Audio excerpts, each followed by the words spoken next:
Good morning, good afternoon, and or good evening. 5 more packs of Battle for Zendikar.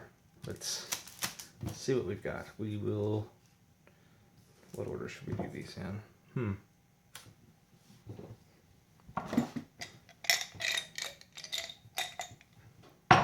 1, 2, 3, 4, 5, and 6 will be reroll. 4. Alright. Start with number 4.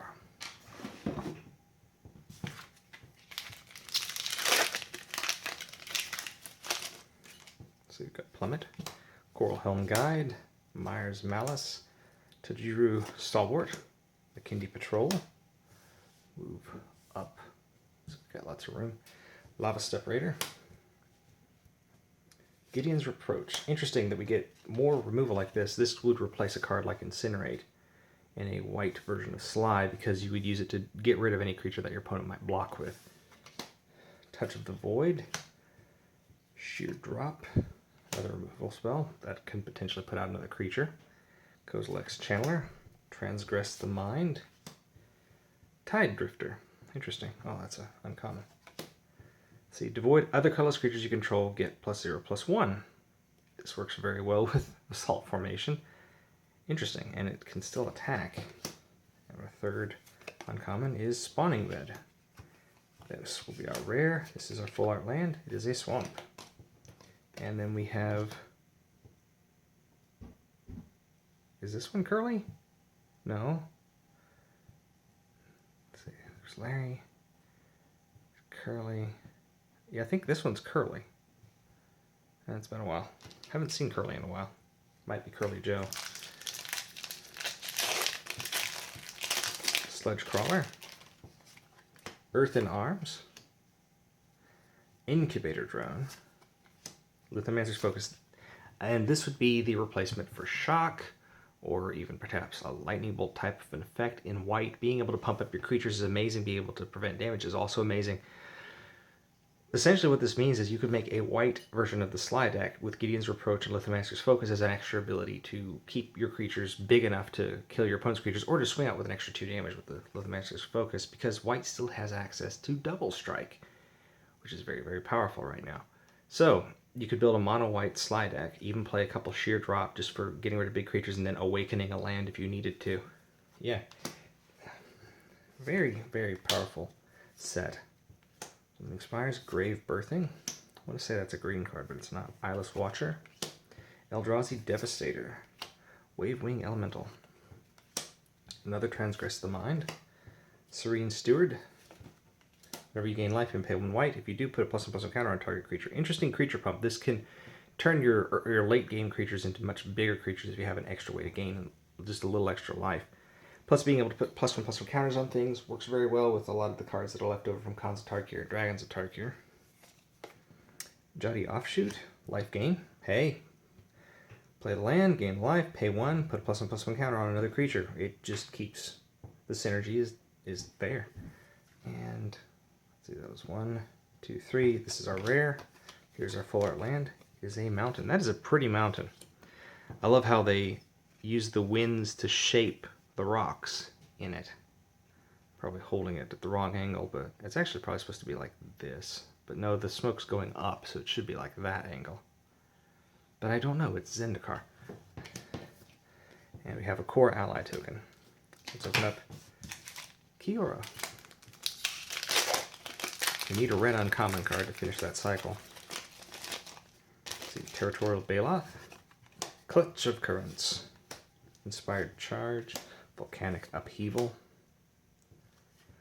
Wavewing Elemental. Another Fertile Thicket.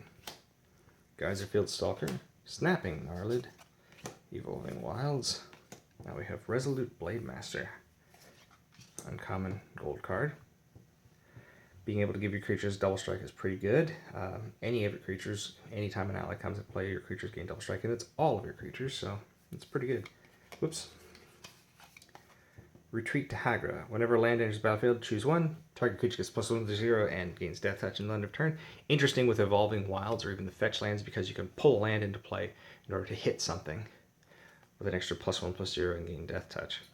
Or you can force your opponent to lose 1 life and then you gain 1 life, which would trigger effects like Serene Steward or any of the vampires. So, pretty good card.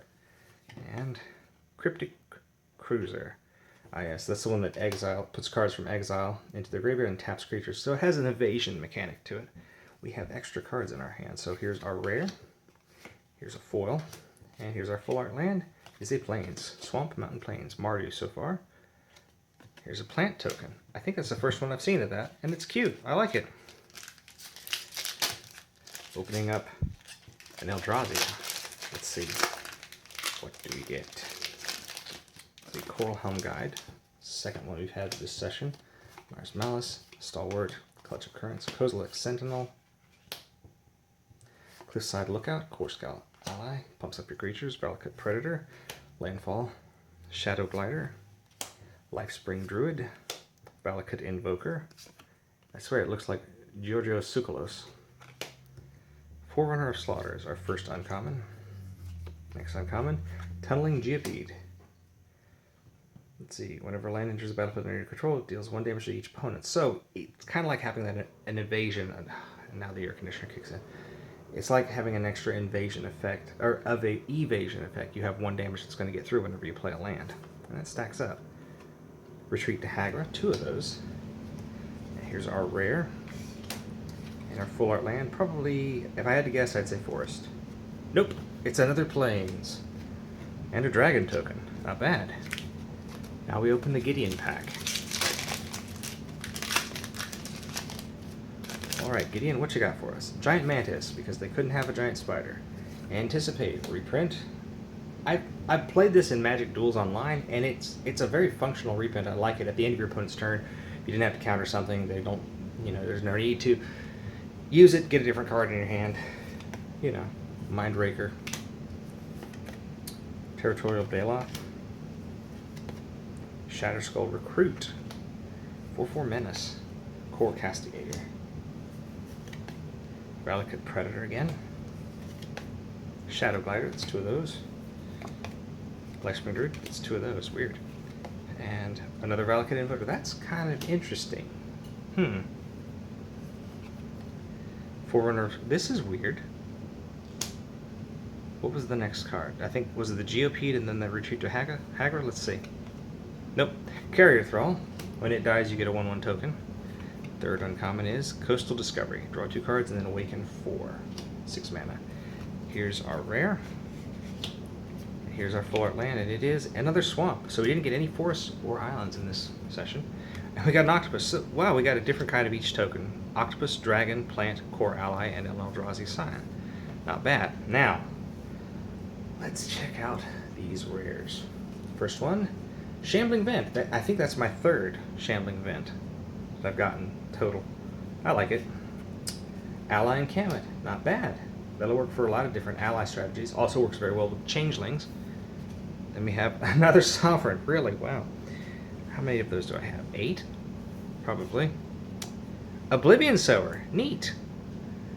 6 mana, 5/8. When you cast it, target opponent exiles the top 4 cards of his or her library. Then you put any number of those land cards that player owns from exile onto the battlefield under your control.